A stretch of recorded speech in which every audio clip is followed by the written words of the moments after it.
She stood at my front gate with a thick folder in her hands and smiled, like she had already won.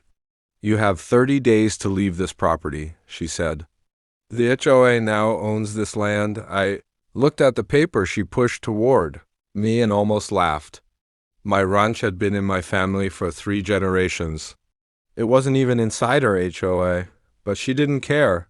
Behind her, 2 contractors were already measuring my fence while another man hammered a bright red notice onto my mailbox. I pulled out my phone. "You're making a big mistake," she crossed her arms. "No, you're the one making it. Fight me if you want. I have documents signed by the county." Those words stopped me for a second. County documents?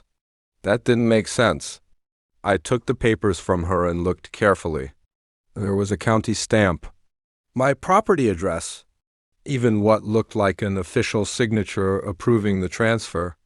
Anyone else would have believed it? But one small detail caught my eye. The legal description of my land was missing one line. That had been on every deed my father ever showed me. She watched my face and smiled wider, thinking I was scared. "You can save yourself thousands of dollars if you leave quietly," she said. "Once the bulldozers arrive, there's nothing you can do." I folded the papers without saying another word.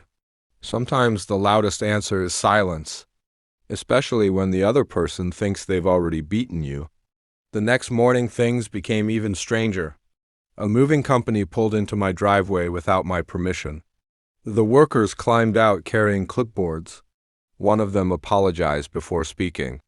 "Sir, we were hired to remove everything from this property." I asked who hired them. Before he could answer, the HOA president's black SUV rolled in. She stepped out wearing sunglasses and pointed toward my house. "Start with the garage," she ordered. "This property belongs to the association now." My blood boiled, but I stayed calm. The workers noticed my reaction and refused to touch anything. She immediately grabbed her phone. "Fine, I'll call the sheriff and have him remove you." 20 minutes later, a patrol vehicle pulled up. She rushed toward the deputy before he even got out. "He's refusing to leave HOA property," she shouted. "I have the paperwork." The deputy looked at me, then at the documents. His face didn't change, but I noticed he spent much longer than expected reading the first page. Then he quietly asked me, "Sir, do you happen to have your original deed?" I nodded. "Inside my house," the HOA president quickly interrupted. "He doesn't need that. My paperwork came from the county." The deputy didn't answer her. Instead, he looked straight at me and said something that made her confident smile disappear. "I think we should compare every single page, because something about these documents doesn't feel right." The moment the deputy said those words, the HOA president tried to grab the folder back. "That's enough," she snapped.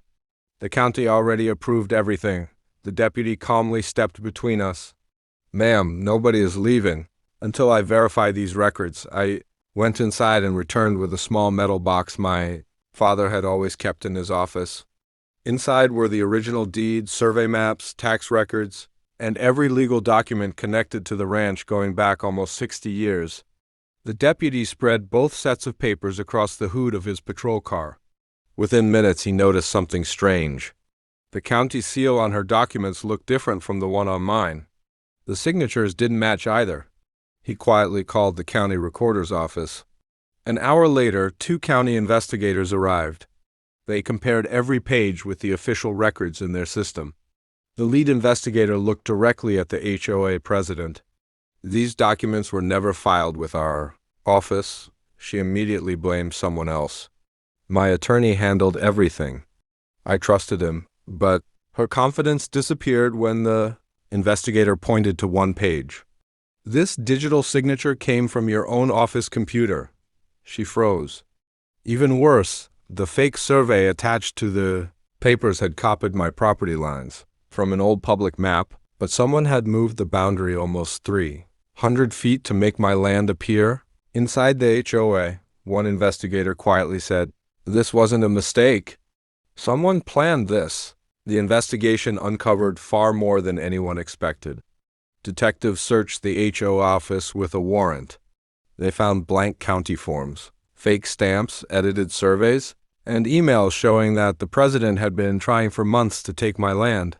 Her real goal finally came out. A luxury clubhouse and private event center had been planned for the exact spot where my ranch house stood.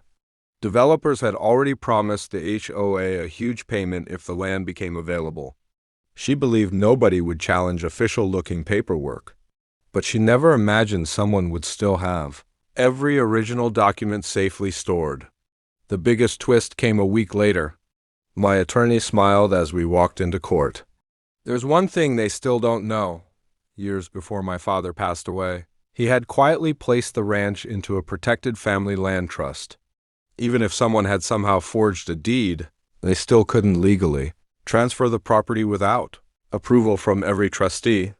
The HOA president had spent months creating fake ownership papers for land that she could never legally touch.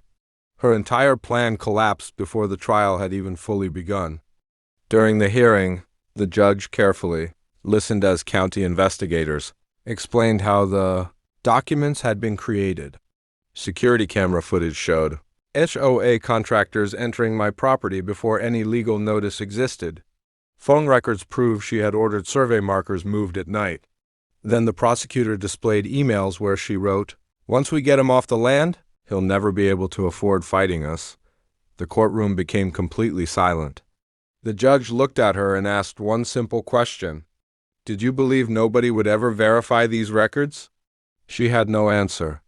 By the end of the day, the ruling was devastating. Every fake claim against my property was permanently dismissed. The OA president was found liable for fraud, forgery, trespassing, and filing false legal documents. Criminal charges followed. The HOS insurance refused to cover intentional fraud, leaving the association responsible for millions in legal costs and damages. Several board members resigned that same week, saying they had been lied to from the beginning. A month later, new board members came to my ranch with a written apology. They removed every false notice, paid for the damaged fences, and promised never to challenge my property again. One elderly neighbor shook my hand and said, "We should have questioned her the first time she claimed she owned your land." I smiled. Power isn't dangerous by itself. It's dangerous when nobody checks it. Today, my ranch is exactly where it has always been. Every fence stands, every tree still grows, and my family's land remains untouched. Sometimes people ask why I never gave up when the paperwork looked impossible to beat.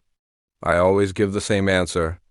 Ink can fake a signature, but it can never erase the truth.